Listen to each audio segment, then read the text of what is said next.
Picture someone you admire. Maybe it's someone you follow online. Maybe it's someone in your own life. They wake up at 5 a.m. They work 12 hours. They meal prep on Sunday. They have a side hustle on top of a full-time job. They are always optimizing, always building, always moving. They post about it. They're proud of it. They call it discipline. They call it the grind. They call it doing what it takes. And underneath all of that, underneath the productivity in the early mornings and the relentless output, something is quietly breaking. Not their schedule, not their habits, not their work ethic. Them.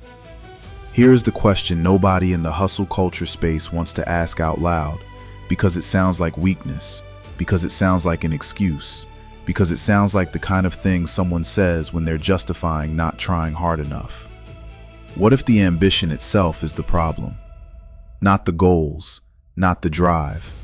The specific, particular way that modern culture has convinced you to pursue them, at any cost, without limit, without examination, without ever asking what you are actually building toward, and whether the life you are constructing around your ambition is one you actually want to live inside of. Marcus Aurelius was one of the most powerful, most accomplished, most genuinely impactful people in recorded history. And the thing he spent more time warning himself about than almost anything else was not laziness.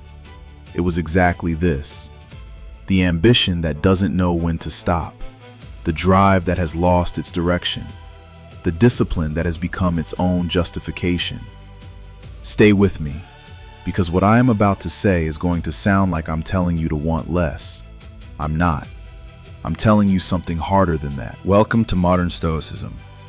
Today we are going somewhere that the productivity industry, the hustle culture space, and most of the self-improvement content on the internet has a significant financial interest in you never going. We are talking about ambition. Specifically about the version of ambition that has become the defining religion of modern achievement culture. The belief that more is always better, that the person working hardest deserves the most, that discipline applied without limit is always a virtue, and that if your pursuit of success is costing you something important, that is simply the price of greatness, and you should be grateful for the opportunity to pay it. The Stoics had a very different view, and it is one that the people selling you productivity courses and morning routine optimization and the 5 things successful people do before 6 a.m. content would prefer you never encountered. Before we go anywhere, let's establish what ambition actually looked like through a Stoic lens, because the Stoics were not opposed to ambition. They were opposed to a specific, very recognizable kind of it. Marcus Aurelius was ambitious. Epictetus, despite being enslaved, was ambitious in the deepest sense. Ambitious for the quality of his own thinking, his own character, his own understanding of what it meant to live well. Seneca was ambitious for Rome, for philosophy, for the people he could reach through his writing. These were not passive, comfortable men who had made peace with mediocrity. But here's the crucial distinction the Stoics drew that modern achievement culture has almost entirely lost. They asked, before pursuing anything, what is this for? Not, how do I get it? What is it actually for? What does this achievement serve? What kind of person does this pursuit require me to become? And what does the life on the other side of this ambition actually look like? Not in the fantasy, but in the reality. Marcus Aurelius wrote, "Never value anything as profitable to yourself that will force you to break your promise, to lose your self-respect, to hate any man, to suspect, to curse, to act the hypocrite, to desire anything that needs walls and curtains about it." Read that list slowly, because every single item on it is something that the relentless pursuit of external achievement has a tendency to produce. The broken promise to yourself, to your family, to your health. The lost self-respect, the quiet erosion of who you actually are under the pressure of who your ambition needs you to be. the hypocrisy, performing values in public that your actual daily choices contradict. This is not a warning against trying. It is a warning against the specific, corrupted version of trying that loses track of why it started. Picture the standard narrative of hustle culture. You sacrifice now so you can live freely later. You grind in your 20s so your 30s are comfortable. You work 80 hours a week for 5 years so that you can work 40 hours a week for the rest of your life. Delayed gratification, investment in future freedom, the compound interest of effort. This narrative contains a kernel of real wisdom. The Stoics absolutely believed in discipline, in the willingness to do hard things, and the value of sustained effort towards something meaningful. These are not wrong ideas, but here is what the narrative quietly omits. The person who spends 5 years in a state of relentless, unexamined hustle does not arrive at year 6 as the same person who started, just with more money and more freedom. They arrive as someone who has spent 5 years training their nervous system to be in a constant state of urgency. Someone who has practiced thousands of times the habit of overriding their body's signals for rest. Someone who has repeatedly demonstrated to themselves that the work comes first, before relationships, before health, before the quiet and reflection that genuine thinking requires. That training doesn't switch off the moment the financial goal is hit. That is who they have become. And the freedom they sacrificed everything for frequently turns out to feel less like freedom and more like a new, slightly more comfortable version of the same restlessness that drove the hustle in the first place. Seneca identified this pattern with uncomfortable precision nearly 2,000 years ago. He wrote about people who spend their entire lives accumulating resources, status, achievements, influence, and who arrive at the end of that accumulation not at peace, but simply tired. People who, when they finally had the space to sit still, discovered that they had spent so long running that they had forgotten what they were running toward, or whether they had ever actually decided. He wrote, "It is not that we have a short time to live, but that we waste much of it." And the cruelest waste, in his view, was not laziness. It was misdirected urgency. The person who worked enormously hard at something that, examined honestly, did not deserve that much of their one life. Here is the part that is going to land hardest for the people who most need to hear it and who are most likely to resist it. There is a version of relentless productivity that is not discipline. It is avoidance. Sophisticated, socially respected, personally exhausting avoidance. Picture the person who is always busy, always in motion, always building something, learning something, optimizing something.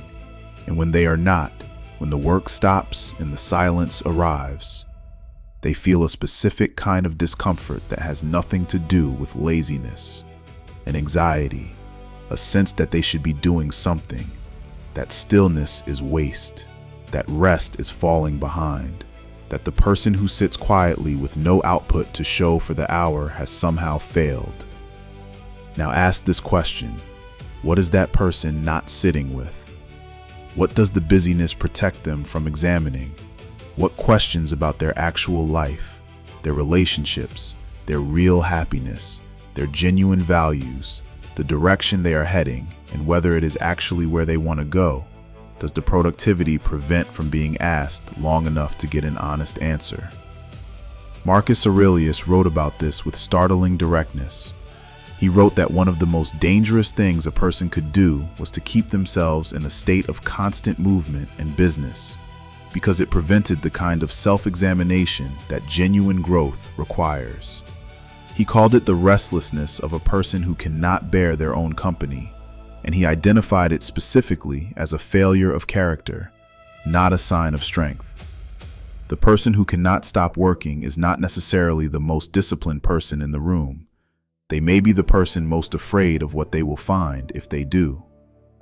This is an uncomfortable thought. It was supposed to be. The Stoics never offered comfort when honesty was more useful. Let's be specific, because abstract warnings about the dangers of hustle culture are easy to acknowledge and impossible to apply. Let's talk about the specific costs of unexamined ambition that the people who are paying them tend not to name clearly. The relationship cost. Picture the cumulative effect of years of, "I'll be more present when this project is done." The partner who has heard this enough times that they've stopped expecting it to change. The children who have learned not to compete with the phone for attention. The friendships that have thinned to occasional messages because you don't have the energy for depth. These losses don't announce themselves dramatically.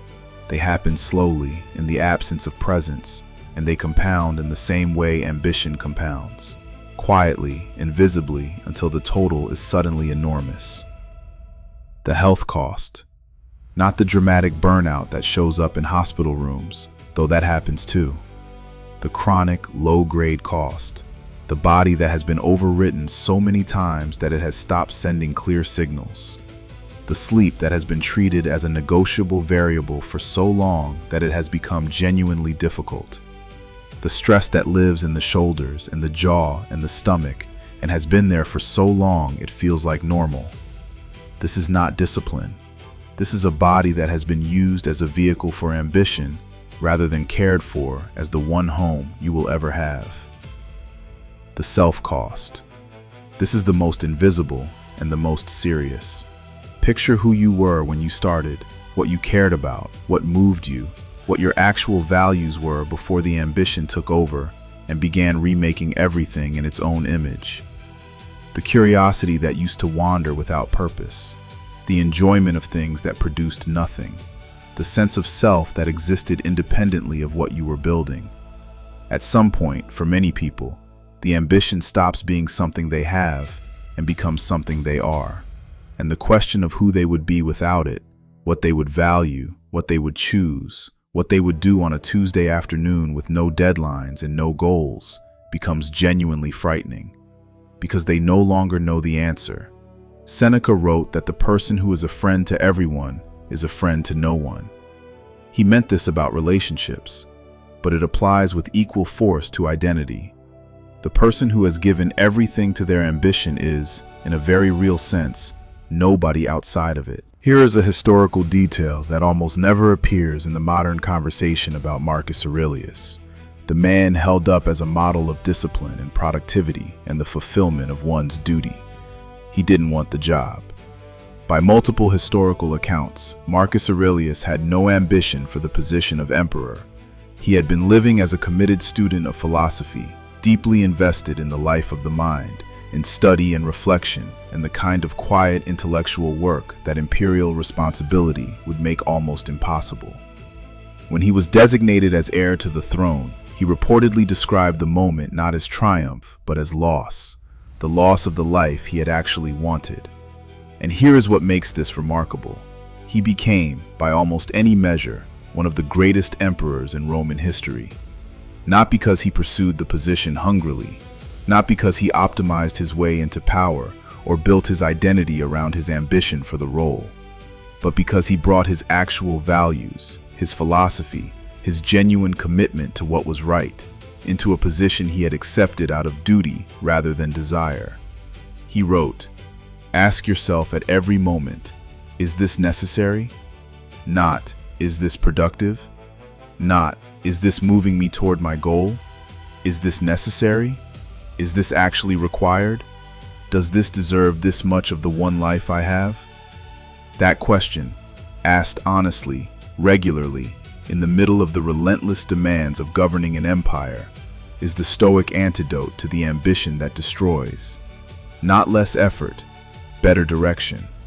Not less drive, more honesty about where the drive is actually pointed. I want to make an argument that productivity culture considers almost heretical.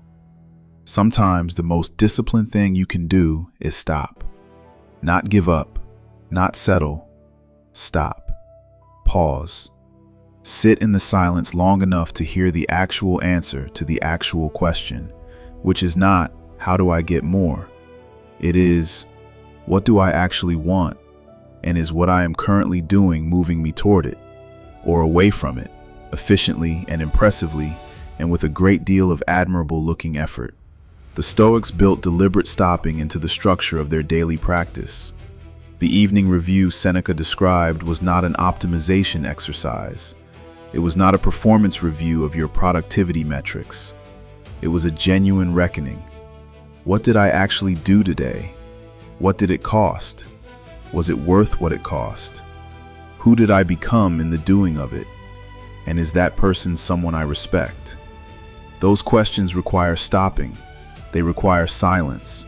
They require the willingness to hear an answer that might be uncomfortable. And they are precisely the questions that a life organized entirely around relentless ambition makes structurally impossible to ask, because asking them threatens the whole project.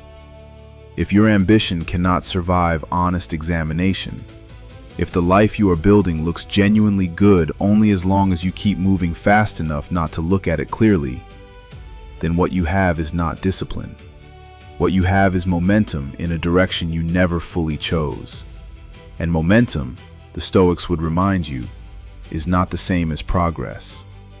It is simply speed. Real discipline, in the Stoic sense, is not the ability to do more. It is the ability to choose, with genuine clarity, from a place of honest self-examination, what deserves your effort, and then to pursue that thing with everything you have, and to pursue nothing else with the energy that thing deserves. Picture the difference between a person running as fast as they can in a direction they haven't fully examined, and a person who has stopped, looked clearly at where they are going and whether they want to arrive there, and then chosen, deliberately, consciously, with their full set of values engaged, to walk in a particular direction with genuine purpose. The first person may cover more ground. The second person is more likely to end up somewhere they actually wanted to be. Epictetus wrote, "First say to yourself what you would be, and then do what you have to do." The first part, knowing what you would be, what kind of life you are actually trying to build, what values you are genuinely trying to embody. This is the part that relentless ambition tends to skip, because it requires stopping, because it requires honesty, because it might produce an answer that challenges the entire direction you have been running in. That is the Stoic discipline. Not the one that gets you up at 5 a.m. to grind, the one that gets you up at 5 a.m. knowing exactly why you're getting up, exactly what you're building, exactly who it is for, and exactly what you refuse to sacrifice in the building of it. Picture the version of yourself at the end of the life you are currently building. Not the version in the vision, the actual version, if you keep making the choices you are making, at the pace you are making them, with the things you are currently trading away. Is that person at peace? Not successful, at peace. Do they have relationships that are genuinely deep? A body that was cared for as a home rather than used as a vehicle? A sense of self that exists independently of what they built? Did they ever, in all the years of building, stop long enough to enjoy what they had? Marcus Aurelius wrote, near the end of his life, about men who had achieved extraordinary things, emperors, generals, philosophers, conquerors of entire civilizations, and who had all been swallowed by time equally. He wrote this not to produce despair, but to produce clarity. The clarity that comes from seeing your ambition at the correct scale. Not meaningless, but not everything either. The Stoic invitation is not to want less. It is to want the right things, to know what they are, to pursue them with genuine intention, and to refuse to let the momentum of unchecked ambition carry you past the life you are actually trying to build. Your ambition is not the enemy, the version of it that runs on autopilot, that calls every sacrifice necessary, that mistakes speed for direction and exhaustion for virtue. That version is. Examine it. That is the most disciplined thing you can do. If this landed somewhere real for you, if it names something you have been carrying without having words for it, tell me about it in the comments. Specifically, I want to know, what is the ambition that is costing you the most right now? And have you ever honestly asked whether it is worth what it costs? I read every comment, and this is exactly the conversation this channel was built for. Share this with the person in your life who is working the hardest and seems the furthest from where they want to be. Not to slow them down, to offer them the question that might actually redirect them. Subscribe to Modern Stoicism. We don't celebrate hustle here, we examine it. Until next time, stop, look, then move, in that order.